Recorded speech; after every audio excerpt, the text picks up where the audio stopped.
अस्सलाम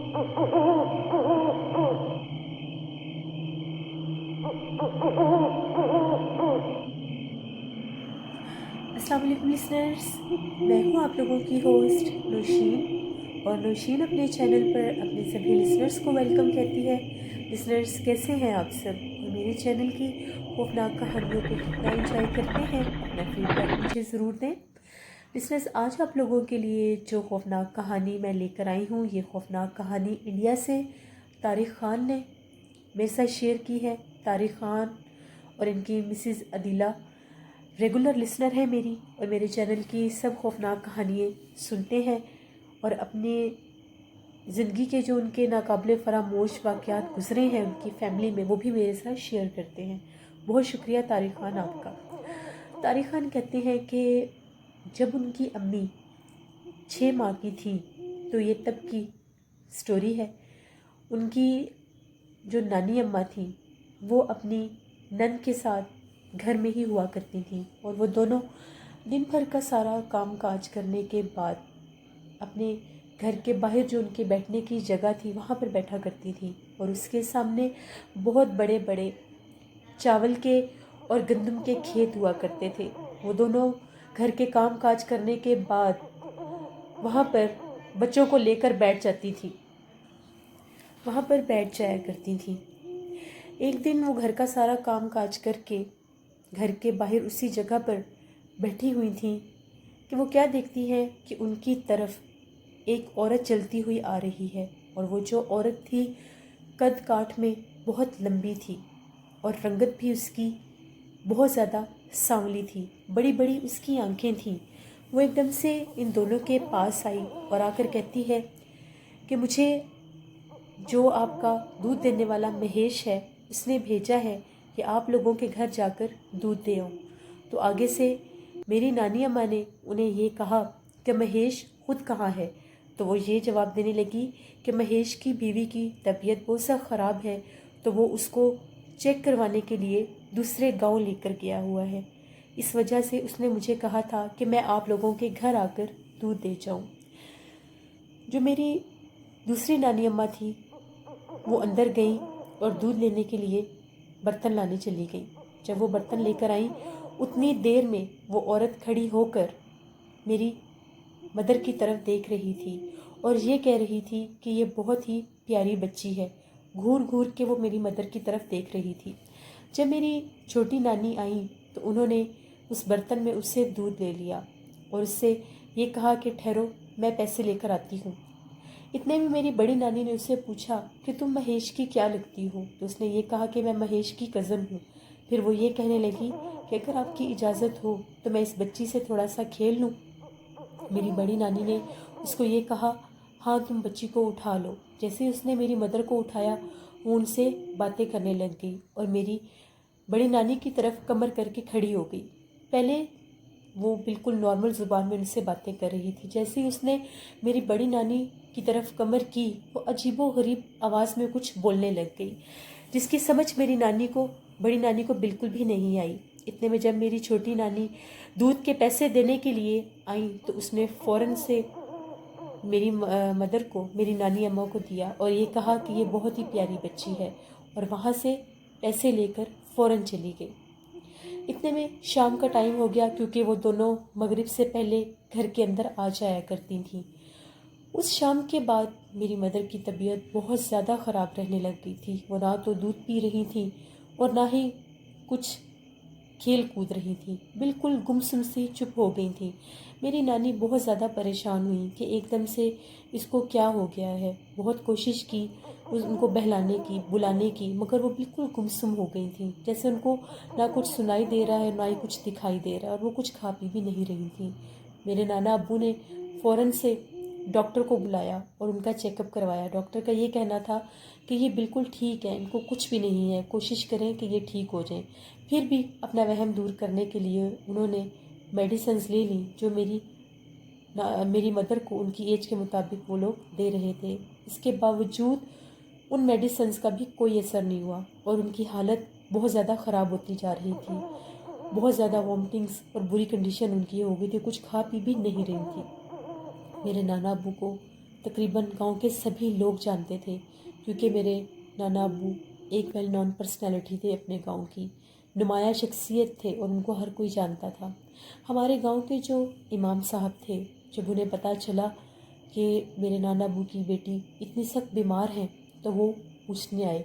जैसे ही वो आए, उन्होंने पूछा कि क्या हुआ है, इस बच्ची को इतनी तबीयत इसकी क्यों ख़राब हो गई है। जिस पर मेरी नानी अम्मा ने ये कहा कि कोई समझ नहीं आ रही कि अचानक से कल शाम से इसको क्या हो गया है। फिर उन्होंने ये पूछा कि इसने ऐसा क्या आपने इसको खिलाया या पिलाया है जिसकी वजह से इसकी ऐसी हालत हो गई है। तो मेरी बड़ी नानी अम्मा ने ये कहा कि हमने कुछ भी ऐसा वैसा नहीं खिलाया। फिर उन्होंने ये कहा कि फिर ऐसा क्या हुआ था जिसकी वजह से एकदम से ये बच्ची इतनी बीमार हो गई है। तो मेरी बड़ी नानी ने ये कहा कि हम लोगों के घर जो दूध देने आता है, कल उसकी जगह पर एक औरत दूध देने आई थी। जैसे ही इमाम साहब ने ये लफ्ज़ सुने, वो थोड़ी देर के लिए खामोश हो गए और उन्होंने फिर मेरी बड़ी नानी से सारी बात पूछी। मेरी बड़ी नानी ने उस औरत का सारा हुलिया भी बताया और उसने जिस तरह से मेरी अम्मी को उठाकर उनसे बातें की और जो लफ्ज़ उनको समझ नहीं आए वो भी सब बता दिए। वो बहुत परेशान हुए। उन्होंने फ़ौरन से पहले गांव के एक लड़के को बुलाया और ये कहा कि अगले गांव में मेरा भाई रहता है, मेरे भाई को बुला कर लाओ जल्दी। तकरीबन 1.5 घंटे के बाद इमाम साहब के भाई आ गए, जो कि हाफ़िज़ कुरान भी थे और एक बहुत बड़े आमिल भी थे। जैसे ही उनके भाई आए, वो अपने भाई को बाहर लेकर गए और वहाँ पर जाके उन्होंने उनसे कुछ बातें की। जब वो दोनों भाई अंदर आए तो उन्होंने मेरी बड़ी नानी को ये कहा कि आप दोनों ख़वातीन इस बच्ची को लेकर इस रूम में रुकें, बाकी सब इस कमरे से बाहर चले जाएं। अभी तक किसी को कुछ समझ नहीं आ रही थी कि क्या हुआ है।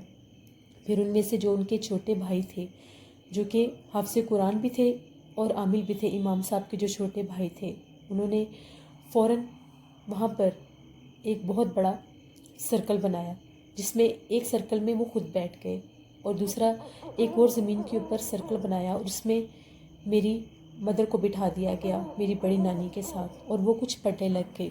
जैसे ही उन्होंने पढ़ना शुरू किया, उन्होंने ये कहा कि वो औरत जो कल आपके घर दूध देने आई थी, वो एक डाइन थी, एक गैर मरी मखलूक़ात की बहुत ही भयानक किस्म होती है डाइन, वो थी जिसने इस बच्ची के ऊपर अपना बहुत गहरा काला जादू किया है और ये उसके असर में है। इस वजह से इसकी हालत बहुत सख्त ख़राब हो गई है। फिर उन्होंने इमाम साहब को ये कहा कि आपने इधर ही बैठना है और कुरान पाक पढ़ते रहना है। फिर वो मेरे नाना अबू के साथ उस दूध वाले के घर गए, महेश जो दूध देने आता था। जब वो महेश के घर गए, उन्होंने महेश से सारी बात पूछी तो महेश ने ये कहा कि यह बात बिल्कुल सच है कि मेरी मिसेस की तबीयत बहुत सख्त ख़राब थी और मैं उसको लेकर दूसरे गांव गया था, मगर मैंने अपनी जगह पर किसी को भी आपके घर दूध देने के लिए नहीं भेजा था। फिर इमाम साहब ने ये पूछा कि क्या यहाँ पर कोई काला जादू करता है। तो उन्होंने ये कहा कि हमारे गांव में तो कोई नहीं करता, लेकिन हमारे गांव से जो अगला गांव है वहाँ पर एक औरत बहुत मशहूर है जो कि काला जादू करती है। फिर जो आमिल थे वो और मेरे नाना अब्बू कुछ आदमियों को लेकर वहाँ पर गए। जैसे ही वो उस गांव की तरफ गए, जंगल को एक रास्ता जाता था जहाँ पर लोगों ने ये निशानदेही की कि वो उस तरफ रहती है। जब वो लोग जंगल वाली साइड पर गए तो वहाँ पर उन्होंने देखा कि एक झोंपड़ी सी थी। जब वो उस झोंपड़ी के पास गए तो उसके अंदर से बहुत अजीबोगरीब किस्म की आवाज़ें आ रही थीं। अजीबोगरीब किस्म की आवाज़ें सुन के जब वो लोग उस झोंपड़ी के अंदर गए तो वहाँ पर छोटे छोटे बच्चों के ढांचे पड़े हुए थे और एक बहुत ही अजीबोगरीब हुलिये की औरत एक शैतान की पूजा कर रही थी और अजीबोगरीब लफ्ज़ बोल रही थी। जैसे ही उस औरत ने देखा कि मेरी हट में, मेरी झोंपड़ी में इतने ज़्यादा लोग आए हैं, वो एकदम से बहुत अजीब से हुलिये में आ गई। उसकी आंखें बहुत ज़्यादा सुर्ख थीं। वो जो आमिल साहब थे, उन्होंने मेरे नाना अबू से ये कहा था कि इसको जब लेकर आना है तो इसके ऊपर ये दम किया हुआ पानी फेंकना पड़ेगा, जिसकी वजह से इसकी ताकत कम हो जाएगी। तो जो इमाम साहब थे, उन्होंने वो जो आमिल थे, उनका दिया हुआ पानी का उनके पास ढेर सारा पानी था, वो उन्होंने वो पानी उस डाइन के ऊपर फेंक दिया, जिसकी वजह से वक्ती तौर पर जो उसकी ताकत थी वो कम होगी। फिर उन दोनों के साथ, इमाम साहब के साथ और मेरे नाना अबू के साथ जो बाकी लोग गए हुए थे, उन्होंने उस औरत को घसीटा और घसीटते हुए उसको मस्जिद में लेकर जा रहे थे। जिस टाइम उस डाइन ने ये देखा कि ये लोग मुझे मस्जिद की तरफ लेकर जा रहे हैं, वो एकदम से अपनी पूरी ताकत में आ गई और उन 7 से 8 लोगों से भी संभली जा रही थी। वो जो इमाम साहब थे, वो जब उनको मस्जिद में लेकर गए तो वहाँ पर बाकायदा उनके ऊपर कुछ पढ़ाई वगैरह की गई, जो कि उनके जो हाफ़िज़ कुरान भाई आमिल थे उन्होंने बताई हुई थी। और उन्होंने मेरी बड़ी नानी अम्मा को ये भी कहा था कि चाहे कुछ भी हो जाए, इस दायरे से बाहर आप इस बच्ची को लेकर नहीं आएंगे। वहाँ मस्जिद में वो पढ़ाई कर रहे थे और इधर आमिल साहब भी कुछ पढ़ रहे थे। जैसे उन लोगों की पढ़ाई शुरू हुई, मेरी मदर की कुछ तबीयत संभलने लग गई और वो आंखें खोलने लग गई और थोड़ी बहुत होश में आने लग गई। तकरीबन ये काम चलते चलते फजर की अजान तक का टाइम हो गया। फिर वहीं पर सब ने नमाज पढ़ी और घर आए। जब घर आए तो वो जो इमाम साहब थे, उनके साथ मेरे नाना अबू भी थे। उन्होंने आकर सारी बात बताई कि वो औरत काला इल्म करती थी और वो एक डाइन थी। छोटे छोटे मासूम बच्चों को खाकर वो ख़ुद को ताकत देती थी। उसकी उम्र 113 साल थी, मगर वो बच्चों का खून पीकर अपने आप को यंग रखती थी। देखने में वो बिल्कुल भी नहीं लगता था कि वो 113 साल की है, बल्कि देखने में वो ज़्यादा से ज़्यादा भी 30 साल की एक यंग लड़की लगती थी। वो कहते हैं बहुत मुश्किल से उसका हिसार हमने तोड़ा है, जो उसने अपने जादू के ज़रिए इस बच्ची पर किया था कि इसकी हालत गैर हो जाएगी और जब ये बच्ची ख़त्म हो जाएगी तो वो इसको भी खा लेगी। क्योंकि अगर इनका तोड़ ना किया जाता तो अगले दिन तक मेरी मदर शायद इस दुनिया में ना रहती। मगर मौलवी साहब, इमाम साहब और उनके भाई ने बहुत मेहनत की और अल्लाह के हुक्म से उस डाइन का मुकाबला किया और उसका हिसार जो मेरी मदर के ऊपर था उसको ख़त्म किया। फिर आहिस्ता आहिस्ता मेरी मदर की तबीयत बिल्कुल ठीक होने लग गई। इमाम साहब ने सख्ती से मना किया था कि बाहर ओपन जगह पर लेकर छोटे बच्चों को मत बैठा करें, चाहे फिर मगरिब तक का टाइम क्यों ना हो, असर के बाद भी ज़्यादातर खुली जगहों पर मत बैठा करें, अपने घर की 4 दीवारी में ही रहा करें। और ये भी कहा कि इन पर आयतुल कुर्सी का दम भी किया करें। ये सारी कहानी मुझे मेरी खाला ने सुनाई थी, क्योंकि उनको मेरी बड़ी नानी ने सुनाई थी। आज भी जब कभी हम अपनी मदर से ये बात पूछते हैं तो वो बहुत ज़्यादा गुस्से में आ जाती हैं और बहुत ज़्यादा डांटती हैं कि दोबारा ऐसी कोई बात नहीं करनी। ये मेरी मदर की ज़िंदगी की सच्ची खौफनाक कहानी थी जो मैंने आपके साथ शेयर की। Thank you very much Tarak, बहुत शुक्रिया आपका। लिसनर्स, पुराने वक्तों में तो वैसे भी माना जाता था कि ऐसी चीज़ें बहुत ज़्यादा स्ट्रॉन्ग हुआ करती थी। फिर गांव के इलाकों में उन चीज़ों का बसेरा बिल्कुल हुआ करता था। जब भी छोटे बच्चे होते हैं उन पर बाज़ुकात ऐसी चीज़ें अपना असर करने की कोशिश करते हैं। इसीलिए जो न्यू बॉर्न बेबी होते हैं, 40 दिन तक जो फर्स्ट 40 डेज़ होते हैं, उन बच्चों का बहुत ज़्यादा ख्याल रखा जाता है। उनको अकेला नहीं छोड़ा जाता, क्योंकि जो फर्स्ट 40 डेज़ होते हैं उनमें जिन्नात, गैर मरई मखलूक़ात, डायने, चुड़ैलें, आफ़तें मुख्तलिफ़ रूप लेकर उन बच्चों पर हमला करने की कोशिश करते हैं। इसीलिए जब भी कोई न्यू बॉर्न बेबी होता है, जहाँ पर उसको लिटाया सुलाया जाता है, वहाँ पर कुरान पाक रखा जाता है हिफाजत के लिए। तो ये छोटी छोटी चीज़ें होती हैं, इनको ज़रूर नोटिस में रखा करें। खुली जगह पर छोटे मासूम बच्चों को लेकर कभी भी मत बैठा करें, क्योंकि गैर मरई मखलूक़ात आज़ाद होती हैं और वो किसी भी टाइम बच्चों पर हमला कर सकती हैं, बड़ों पर भी हमला कर सकती हैं।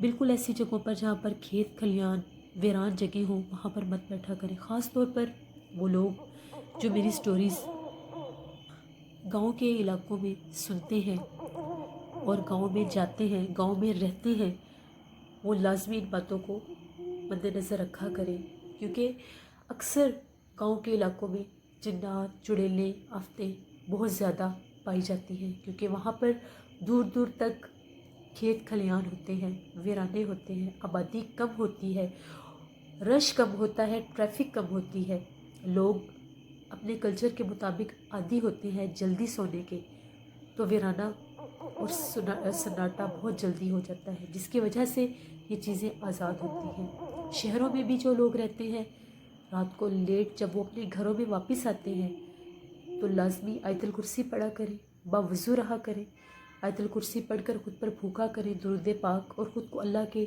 سپرد کیا کریں۔ میری آپ سب کے لیے دعا ہے، اللہ آپ سب کو، ہم سب کو اپنے حفظ و ایمان میں رکھے اور ایسی غیر مرئی مخلوقات کے اثرات سے ہمیں محفوظ رکھے۔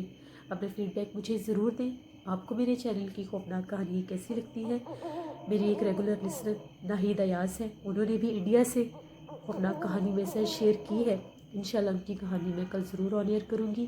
آپ لوگ بھی اپنی خوفناک کہانی، اپنے ناقابل فراموش واقعات میسج شیئر کر سکتے ہیں ڈسکرپشن باکس میں دیے گئے ای میل آئی ڈی پر۔